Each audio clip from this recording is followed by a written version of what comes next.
Hi guys, welcome back to my channel. Today I'm going to show you how you can set who can reach you on Messenger.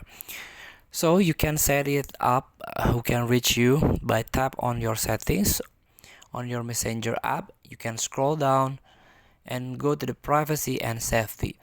Here, try to search the option who can reach you. There are three options here. Choose who can message you.